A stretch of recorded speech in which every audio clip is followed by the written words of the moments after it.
Kali ini kita akan coba bedah sesuatu yang cukup dalam. Kita akan melihat sebuah cetak biru kenabian, sebuah pandangan spesifik tentang akhir zaman. Yang bikin menarik, pandangan ini coba menghubungkan langsung loh, teks-teks kuno dengan apa yang terjadi di panggung geopolitik dunia kita sekarang. Langsung aja kita disuguhi kutipan yang bikin merinding. Perang besar sudah di ambang pintu. Wow, kutipan ini benar-benar ngasih tahu kita seberapa mendesaknya topik ini.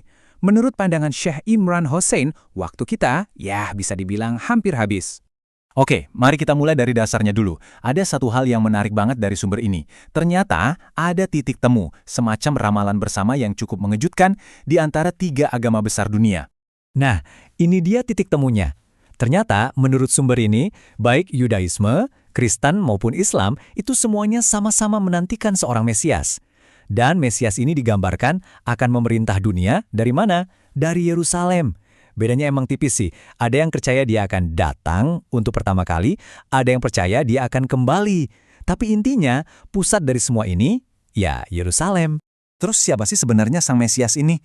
Nah, sekarang kita coba lihat gimana sumber ini ngejelasin misi dan untuk siapa sebenarnya dia diutus. Ini pertanyaan penting banget nih. Menurut sumber ini, Sang Mesias itu sebenarnya diutus untuk siapa?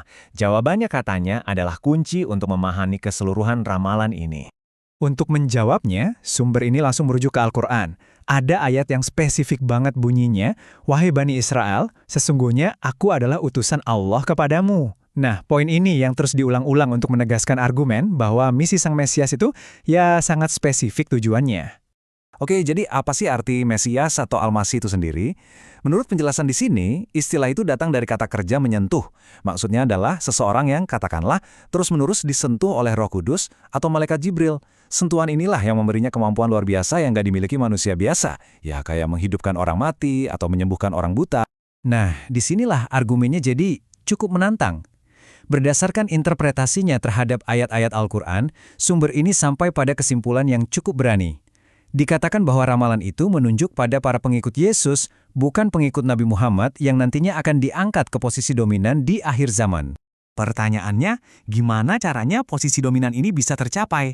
Nah, menurut sumber ini, jalannya itu dimulai dengan sesuatu yang besar, semacam pemicu utama, sebuah konflik global yang dahsyat dan disebut akan segera terjadi. Perang besar ini, yang dalam Islam disebut Malhama, atau yang mungkin lebih dikenal sebagai Armageddon, bukanlah perang biasa. Ini bukan sekedar manusia lawan manusia. Sumber ini menggambarkannya sebagai intervensi ilahi. Jadi, ini adalah perang di mana Tuhan campur tangan secara langsung untuk menghancurkan kota-kota dan bangsa-bangsa tertentu. Oke, jadi poin pentingnya adalah, kalau ada yang bakal dihancurkan, kriterianya apa? Siapa aja nih yang jadi target? Jadi bangsa-bangsa mana yang menurut sumber ini akan hancur? Jawabannya, katanya ada di 3 kriteria ilahi yang sangat spesifik.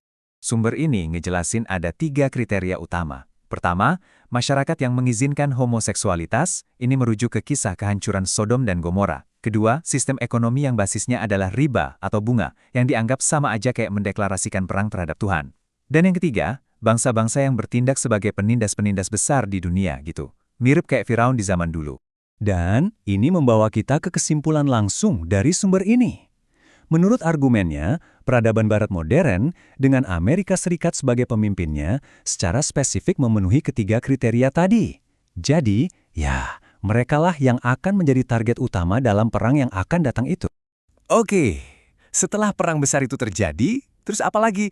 Nah, sumber ini juga ngejelasin urutan kejadian berikutnya, semacam hitung mundur terakhir menuju akhir zaman.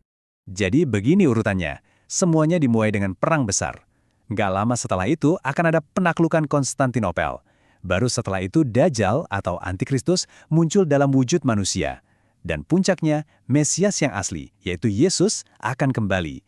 Dia akan membunuh Dajjal dan mendirikan pemerintahannya dari Yerusalem. Satu hal yang menarik banget adalah soal rentang waktunya.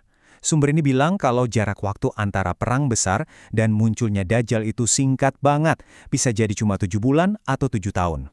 Ini seakan-akan mau menekankan, kalau begitu semua ini dimulai, rentetan kejadian berikutnya bakal terjadi dengan sangat cepat.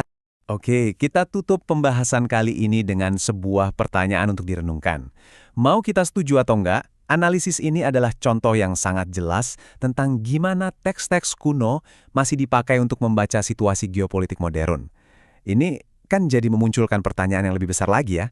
Apa sih yang terjadi ketika kacamata kenabian dipakai untuk melihat dunia kita sekarang?